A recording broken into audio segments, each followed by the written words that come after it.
When my ex's mother called and asked if I still knew how to fix a fence, I should have said no. Not because I couldn't. I could fix a fence. I could fix a gate, a porch step, a leaking hose bib, a loose cabinet hinge, and half the things people ignored until they became expensive. What I could not fix was the strange feeling I got when I saw her name on my phone after 10 months of silence. Diane Whitaker, my ex-girlfriend's mother, the woman who used to hand me coffee when I came over too early to help Lauren move furniture she had bought without measuring the hallway. The woman who noticed when I was tired before Lauren did. The woman who once told me quietly while Lauren was upstairs getting ready for dinner. "You're a good man, Caleb. Don't let anyone make that feel small." I had thought about that sentence more times than I should have. My name is Caleb Reed. I was 34, a project supervisor for a small home renovation company outside in Asheville, and I had spent most of the past year learning that being easy to count on did not mean people would count you correctly. Lauren and I had dated for almost 3 years.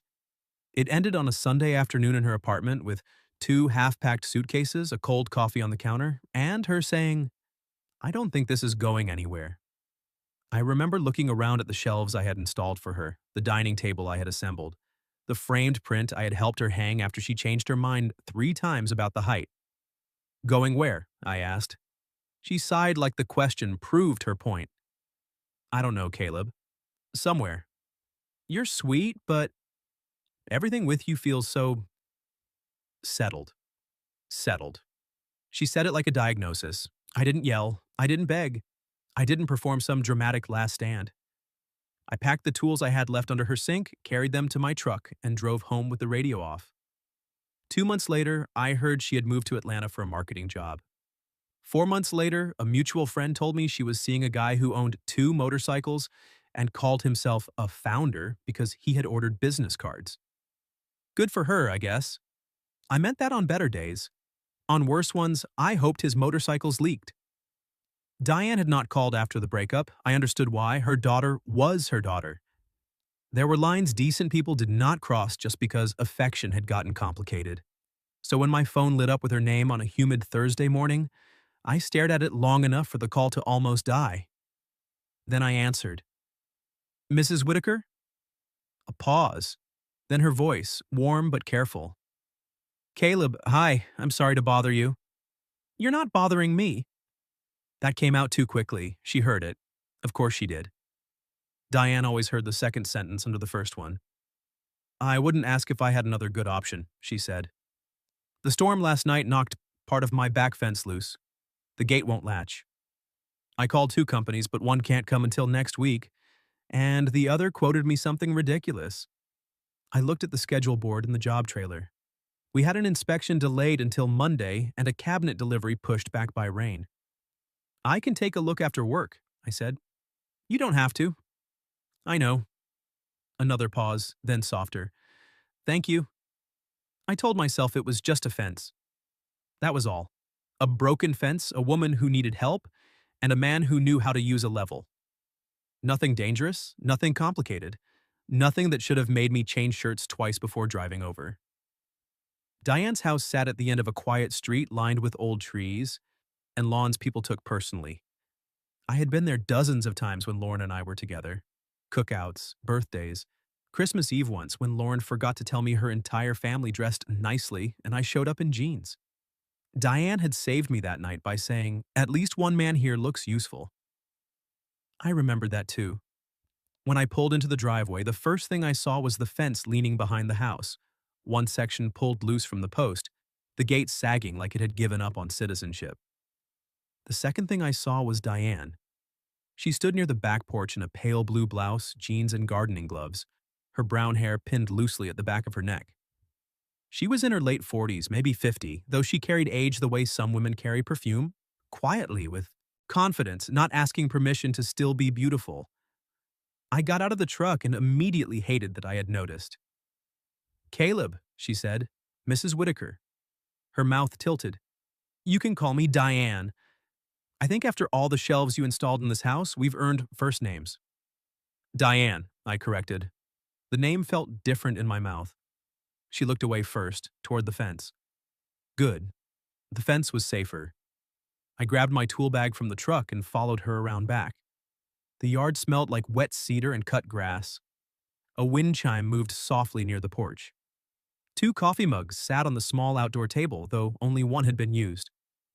I tried to brace it, she said, pointing to a board she had wedged near the post. I crouched beside it.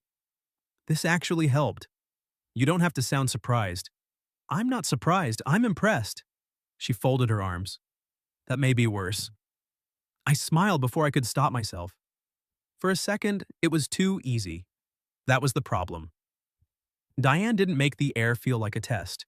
With Lauren, I had always been trying to become interesting enough, ambitious enough, spontaneous enough, less predictable, less quiet, less myself. With Diane, the quiet didn't feel like failure. It just felt like quiet.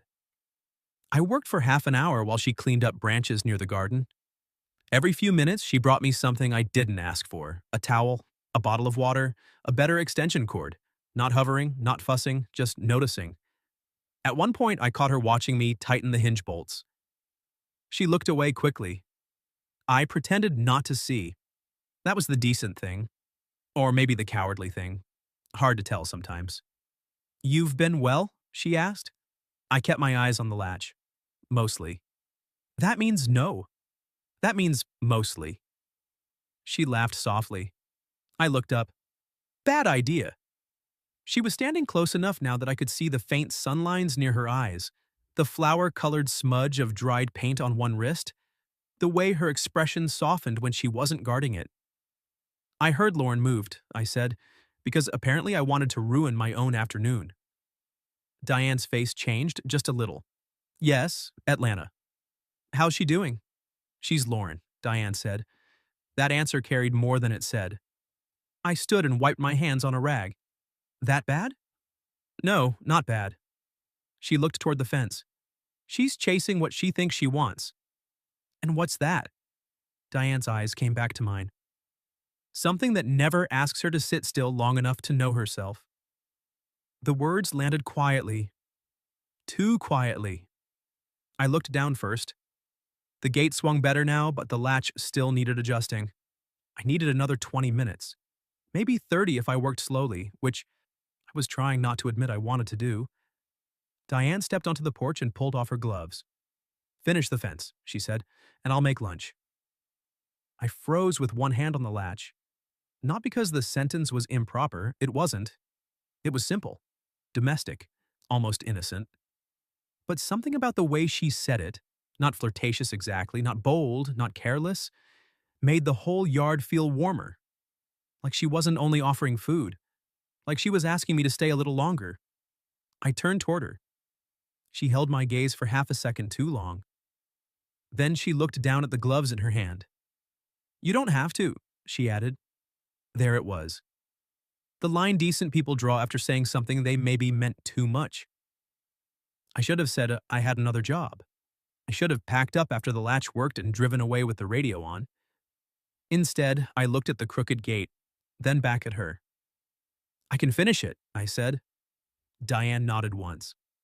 And the small smile she tried to hide was the first thing that made me wonder if the fence was the only thing broken enough to bring me back there.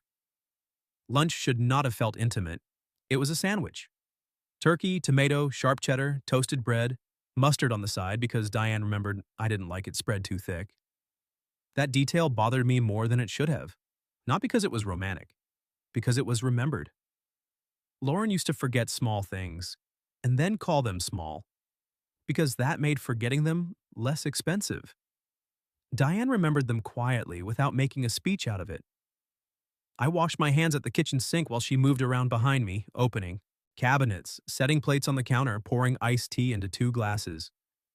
The house looked almost the same as it had when Lauren and I were together. Same yellow curtains over the window, same ceramic bowl near the door where everyone dropped keys. Same old radio on the shelf above the stove. But without Lauren's constant motion, the place felt different. Still, not empty, just honest. You didn't have to make anything, I said. I know. That's becoming your favorite answer. She smiled at the cutting board. Maybe I learned it from someone. I dried my hands on the towel beside the sink. From me? You were always very good at helping without letting people make a ceremony out of it. That stopped me. Diane kept slicing tomato like she hadn't said anything dangerous. I leaned back against the counter. Lauren used to call that boring. Her knife paused, just once. Then she continued, Lauren called a lot of things boring before she understood them. There it was again. That quiet way Diane had of saying something gentle and devastating at the same time. I should have let it pass. Instead, I asked, did she talk about me after we broke up? Diane set the knife down, not dramatically, carefully. Yes. That was all, enough to make my stomach tighten. I looked toward the back window where the repaired gate stood almost straight now. What did she say? Diane turned to face me. Caleb. That bad? No. She wiped her hands on a cloth. Not bad in the way you mean. Then how? She seemed to choose each word before letting it go. She said you were kind, reliable, safe. A small sadness moved through her expression, but she said those words like they were reasons to leave. I looked down. That hurt. Not because I hadn't suspected it, because hearing it from Diane made it impossible to pretend I had misunderstood. She wanted more, I said. Diane's voice softened. She wanted louder. That sentence went through me clean. I didn't answer. She stepped closer to the counter, close enough to reach past me for the glasses. Not touching me, not even almost, but close enough that I noticed the scent of soap on her skin and lemon from the cutting board. My mind said, Lauren's mother. My body, traitor that it was, noticed she was a woman standing close to me in a quiet kitchen. I moved aside too quickly, Diane noticed. Of course she did. A faint flush touched her face. Sorry. You didn't do anything. I know. She looked at the plates. Still. That was the strange thing between us. Neither of us had done anything wrong, but the air kept behaving like we had approached something we were not supposed to name. We ate at the small table near the window, not the dining room. That mattered. The dining room belonged to old family dinners, holidays, Lauren laughing too loudly while I helped to clear plates. The kitchen table felt different, less formal, more dangerous because it was ordinary. For a while we talked about safe things, the storm, the neighborhood, work. She asked about the renovation company and I told her about a house we were restoring on the east side, an old craftsman place with good bones and terrible plumbing. Her eyes lit up when I described the original woodwork. You always liked fixing what other people wanted to replace, she said. I smiled faintly. Sometimes replacement is easier. Easier isn't always better.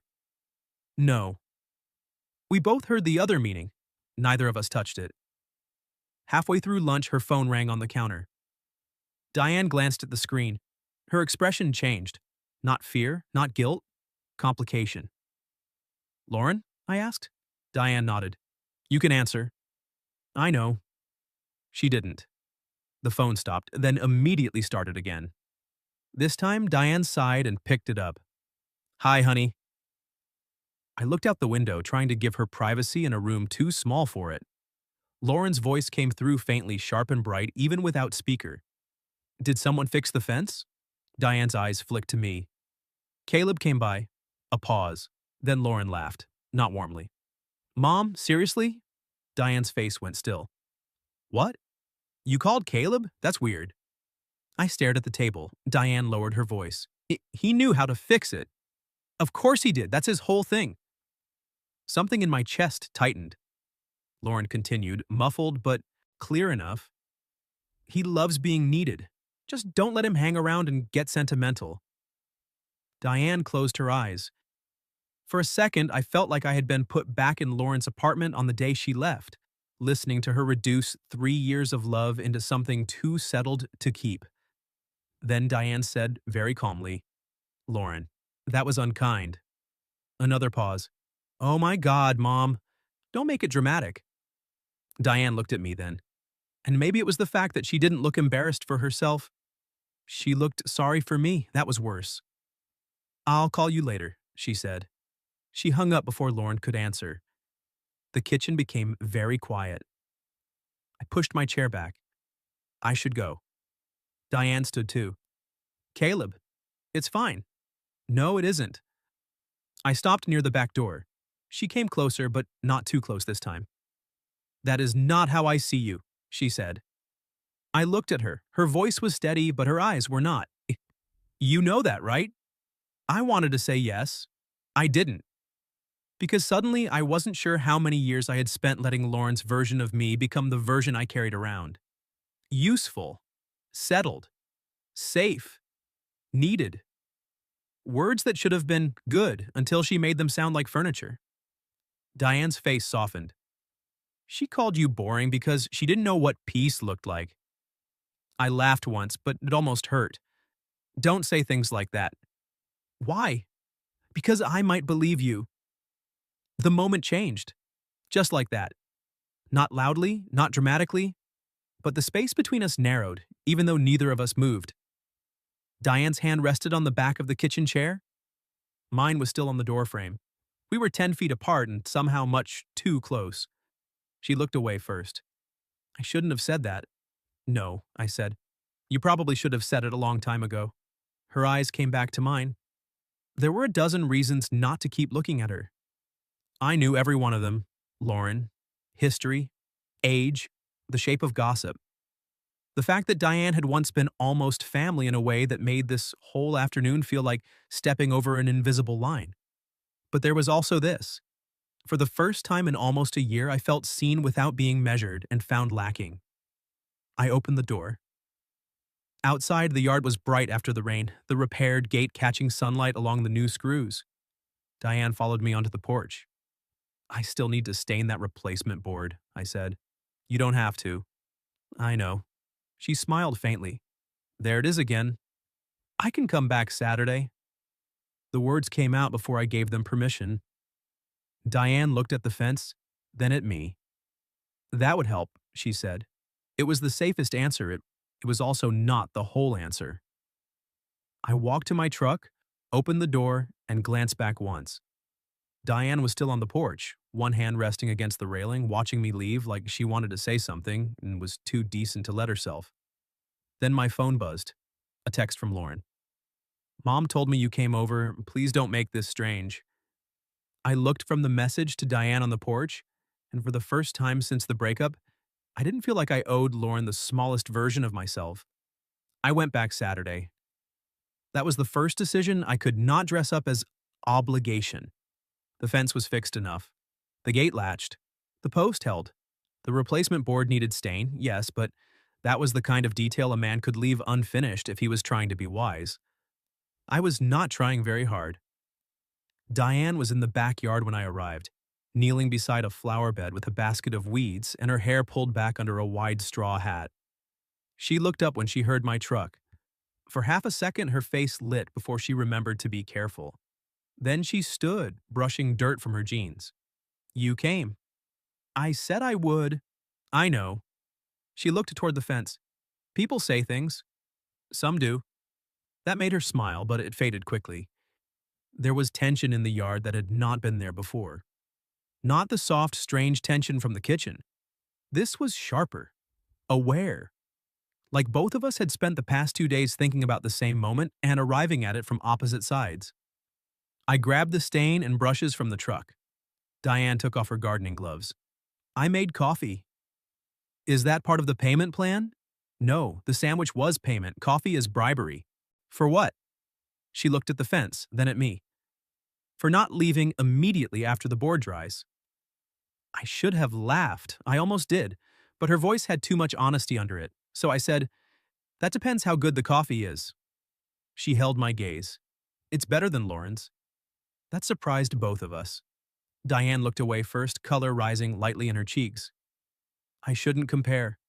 No, I said, opening the stain can, but you're not wrong.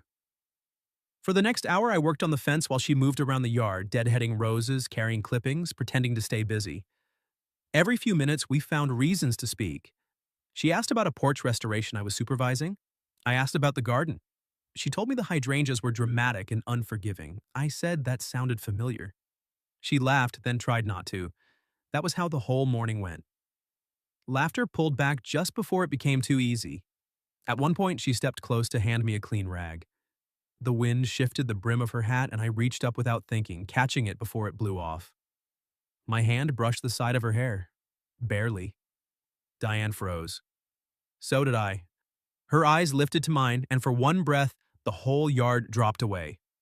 No fence, no stain, no old history, just her standing close enough for me to see the small flecks of green in her hazel eyes, and me realizing I had not felt that awake in a long time. Then she stepped back. "Thank you," she said. "For the hat?" "For not pretending that didn't happen." I set the rag down slowly. "I don't know what happened." "Yes, you do." The honesty in that answer was almost cruel. I turned back to the fence because wood and stain were safer than Diane Whitaker with sunlight on her face. When the last board was done, she poured coffee on the porch. We sat in two old chairs angled toward the yard, close enough to talk easily, far enough to look respectable from the street. Respectable. That word was starting to feel like a fence of its own. Diane held her mug with both hands. Lauren called me again. I figured. She thinks I'm being foolish. I looked at her. For hiring me? For inviting you back. The porch went quiet. Diane stared into her coffee. She said people will talk. Will they? Probably. I leaned back. Then let's not give them anything true. She looked at me quickly. I regretted how that sounded the second I said it. I didn't mean... I know what you meant. No, I said. I'm not sure I did. Her expression softened, but there was sadness in it. Caleb, I need to say something clearly before this becomes something we hide inside jokes and coffee. I set my mug down. She took a breath. I cared about you when you were with Lauren, but not like this. Her voice stayed steady, though her fingers tightened around the cup. Not in a way I allowed myself to look at. You were kind to my daughter. You were good in my house. You fixed things without making people feel useless. And I noticed because I was her mother, and because I am a person who notices. I didn't move. After you two ended, she continued, I missed you. That embarrassed me. I told myself I missed the help, or the company, or the way the house felt less empty when someone steady was in it. She looked at me then. But that wasn't all of it. My throat felt tight. Diane, I'm not asking you for anything. I know. I'm serious. Her eyes held mine. I will not be a foolish woman chasing her daughter's ex because she's lonely. That's not what I think this is. What do you think it is? There were careful answers, safe answers, answers that would let both of us step back onto familiar ground. But I was tired of being reduced to the safest version of myself. I think, I said slowly, Lauren left because she thought peace was boring. And I think sitting here with you feels like being understood by someone who knows the difference. Diane's eyes filled, but she didn't look away. That was the moment the back gate clicked. Both of us turned. Lauren stepped into the yard, not alone. A man I didn't know stood behind her, sunglasses pushed up on his head, one hand resting casually on the gate I had fixed. Lauren looked from me to her mother, then to the two coffee mugs on the porch. Her face changed. Not hurt, not really, more like offended that a part of her past had started moving without permission. Well, she said, smiling in a way I recognized too well. This is cozy. Diane stood. Lauren. I stood too, slower. Lauren's eyes moved over my work clothes, the stained brush, the fence, then back to her mother. So this is why you needed the fence fixed twice? The man behind her shifted awkwardly. Diane's voice was calm. Don't do that.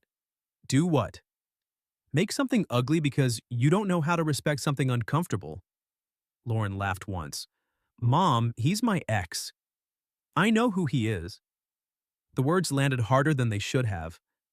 Lauren looked at me then, finally. You're seriously having coffee with my mother? I could have defended myself. I could have apologized. I could have stepped back into the old role where Lauren named the room, and I tried to make it easier for her. Instead, I looked at Diane. She was pale but steady. Then I looked back at Lauren. Yes, I said. I am. The yard went silent, and for the first time since I had known her, Lauren looked at me like she had expected me to shrink and found someone else standing there instead. Lauren stared at me like the word yes had come from the wrong mouth. For years I had been predictable to her. Useful. Gentle. The man who carried boxes, fixed hinges, paid attention, and made discomfort easier for everyone else. Apparently, I had also been expected to stay that way after she left. Diane stood near the porch railing, one hand still wrapped around her coffee mug, her face pale but steady. Lauren's boyfriend cleared his throat near the gate. Maybe we should… Riley, Lauren said without looking at him. Don't. So that was his name. Riley looked exactly like the kind of man Lauren would choose after calling me settled. Sunglasses in his hair, expensive sneakers, a shirt open one button too many for a backyard. He gave me a quick look, then looked away. Smartest thing he did all morning. Lauren crossed her arms. This is inappropriate. Diane set the mug down. Having coffee on my own porch? With Caleb. With a man who fixed my fence. Lauren laughed, sharp and embarrassed. Mom, don't play dumb. Diane's expression changed at that, not anger, worse, disappointment. I am not playing anything. The yard went very still. I could hear the wind moving through the leaves behind the fence, the small click of the gate latch, the distant sound of a lawnmower somewhere down the street. Lauren looked at me again. And you? What exactly are you doing here? I wiped my hands on the rags slowly. I stained the replacement board. Right, because you're just that helpful.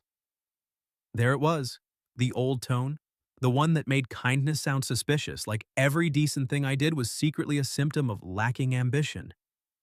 I felt it hit, but it didn't sink in the way it used to. Maybe because Diane was standing there.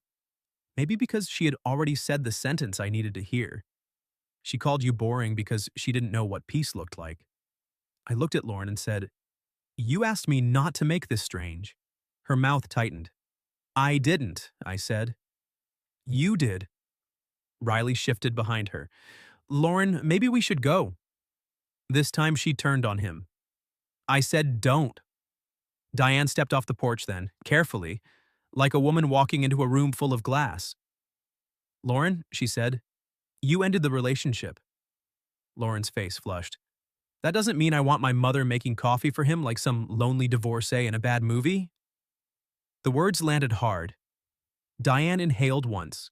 I stepped forward before I could stop myself. Don't talk to her like that. Lauren's eyes snapped to mine. Diane said softly, Caleb. But I was already there. Not yelling, not performing, just done. You don't get to leave people behind and still decide what they're allowed to mean to each other. Lauren stared at me. I think that was the moment she realized this was not about winning me back. That would have been easier for her to understand. This was worse. This was me no longer asking her permission to be seen differently. Her voice dropped. You're seriously defending my mother against me? No, I said. I'm defending a person standing in her own yard. Diane looked down. Lauren blinked fast, like the humiliation was finally becoming real because it hadn't obeyed her. For a second, I almost felt sorry for her. Then she said, Wow, I guess I was right. You really do need to be needed. Diane's head lifted. Enough, she said. One word, quiet, absolute. Lauren froze. Diane walked down the porch steps until she stood between us, not shielding me, not shielding Lauren, just claiming the center of her own life. You don't have to like this, she said to her daughter. You don't even have to understand it today. But you will not come into my home and use my loneliness as an insult. Lauren's eyes filled with angry tears. I'm your daughter.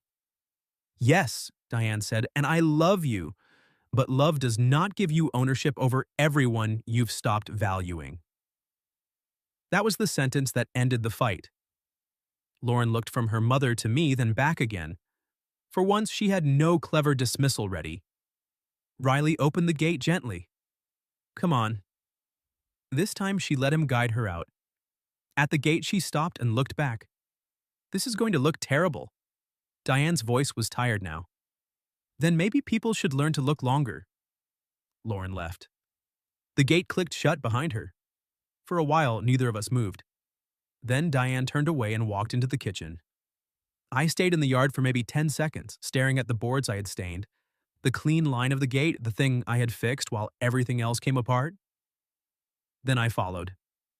Diane stood at the sink, gripping the counter with both hands. "I'm sorry," she said without turning up. "For what? For putting you in that?" "You didn't. She's my daughter." "I know. And you're her ex." "I know that too." She turned then. Her eyes were wet, but her voice was steady. "This cannot be something that happens because Lauren hurt your pride. It isn't. You need to be sure." "I am." "No."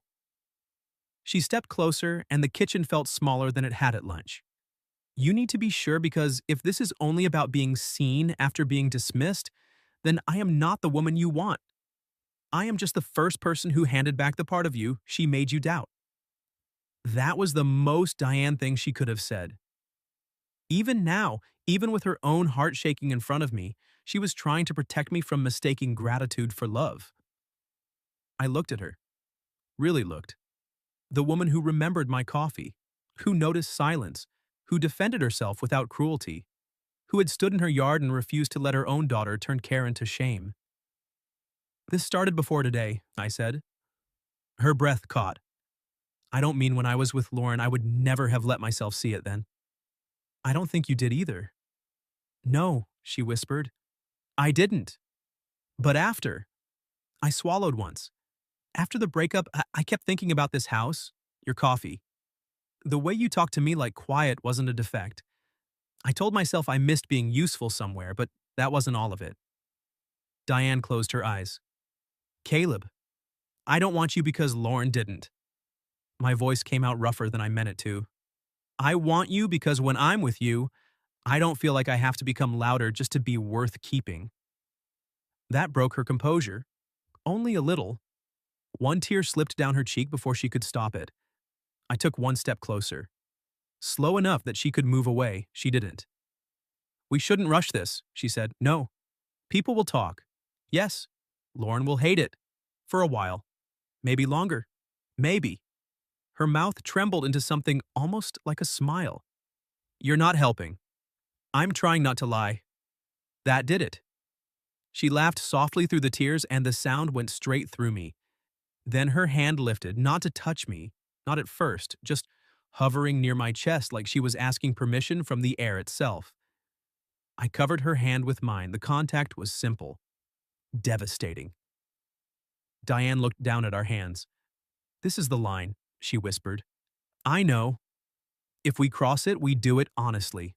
I know. No hiding, no sneaking, no making it ugly. I don't want ugly with you." Her eyes lifted to mine. For one long second, we stayed there, close enough to hear each other breathe, both of us old enough to know that wanting something did not automatically make it wise. Then she stepped back, not because she didn't want me, because she did. "I need time," she said. I nodded, even though it hurt. "Then take it." I left her house without kissing her. That was the right thing. I hated how right it felt. But when I reached my truck, my phone buzzed. A message from Diane. "Thank you for not making me choose between desire and dignity."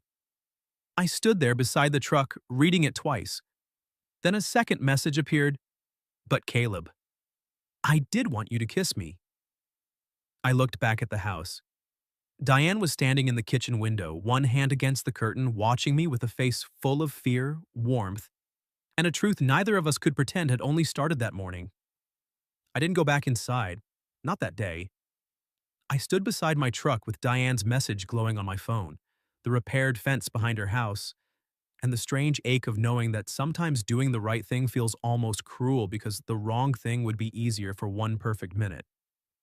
"But Caleb, I did want you to kiss me." I read it again. Then I looked toward the kitchen window. Diane was still there, not smiling, not pretending, just watching me with the same honesty that had made everything harder and cleaner at the same time. I typed back, "I know." Then, after a few seconds, "That's why I didn't." Her hand rose to her mouth behind the glass. I drove home before I could become less decent than the man she believed I was. For 2 weeks, I didn't see her. We texted only once or twice. Practical things. The fence held through another storm. The stain dried evenly. She found the missing latch screw in the flower bed. Ordinary messages with entire rooms underneath them. Lauren texted me 3 times. The first one was angry. "I can't believe you're doing this." The second one came the next morning. "Are you actually interested in my mom, or are you just trying to make me feel bad?" That one I answered. "This isn't about punishing you." She didn't reply for 2 days. Then came the third. "I don't know what to do with this." I stared at that message for a long time. Then I wrote, "You don't have to do anything today, but you don't get to make your mother ashamed for being seen." She didn't answer. That was probably best. Diane called me on a Thursday evening. I was sitting on my back steps, work boots still dusty, a plate of reheated leftovers balanced beside me. "Hi," she said. "Hi." A pause. Then she laughed softly. "We sound ridiculous." "We are a little ridiculous." "Only a little?" "I'm being generous." That helped. I could hear her breathing settle on the other end. "I talked to Lauren," she said. My hand tightened around the phone. "How was that?" "Hard." "Yeah." She was angry, then embarrassed. Then angry again because embarrassment had nowhere else to go. Diane paused. "But we talked." "About me?" "Some. Mostly about her." That surprised me. Diane continued, "I told her I loved her. I told her that would never change, and then I told her she does not get to treat people as possessions after she has chosen to release them." I closed my eyes. "That must have been difficult." "It was." Her voice softened. "But necessary." The next Saturday, Diane asked me to meet her for coffee. Not at her house, not mine. A small place downtown with bright windows, loud espresso machines, and no history attached to the chairs. She arrived before me, wearing a green dress and a denim jacket, hair loose around her shoulders. She looked nervous. That made me less nervous somehow. I sat across from her. No fence, no porch, no daughter walking through a gate. Just us. "I need to know something," she said. "Okay. If this happens, it cannot be because I made you feel valued after Lauren didn't." I nodded slowly. "I've thought about that. And? And I think being valued is part of why I noticed you." I looked at her directly. "But it isn't why I want to keep noticing." Her eyes softened. I continued because she deserved the whole answer. "I like how quiet feels around you. I like that you remember things without using them to prove anything. I like that you don't confuse steady with dull. I like the way you tell the truth gently until someone needs it plain." I smiled a little, as I like that your coffee is better than your daughter's. Diane looked down, smiling despite herself. "That last part was the clincher?" "Obviously." We took it slowly after that. Painfully slowly. No hiding, no sneaking around. No pretending the situation was simple. Lauren needed time, and Diane gave it to her without asking me to disappear. That mattered. I learned something about love watching Diane be both a mother and a woman, refusing to amputate one part of herself to make the other more comfortable. A month later, Lauren asked to meet me. We sat on a park bench near the river with 10 feet of emotional distance between us and no desire from either side to close it. "I was cruel to you," she said. I looked at her. She stared at the water. "I called you boring because I was scared of becoming ordinary. And you were the easiest person to blame because you never made me feel bad for leaving." That was more honesty than I expected. "Thank you for saying that," I said. She nodded, swallowing hard. Then she added, "I still hate this. I know. But I don't think you're doing it to hurt me." "No. And I don't think Mom is lonely in the way I accused her of being." "No," I said, she isn't." Lauren laughed once, but it broke a little. "She looks happy." I didn't answer. Not because it wasn't true, because I knew hearing it cost her something. 6 months later, Diane and I went to a neighborhood concert in the park and held hands in public for the first time. No announcement, no performance. Just her fingers slipping into mine while a local band played badly under string lights, and neither of us letting go when 2 people looked over and recognized us. A year later, I moved into a small house 5 minutes from hers, not with her, near her. That was our compromise with time. I fixed my own porch. She planted lavender by the steps and claimed it was not symbolic. I let her lie. Eventually, Lauren came over for dinner. It was awkward. Then less awkward. Then at one point, Diane burned the bread. I opened all the windows and Lauren laughed so hard she had to sit down. That was when I knew we might survive the strange shape of our lives. Not perfectly, but honestly.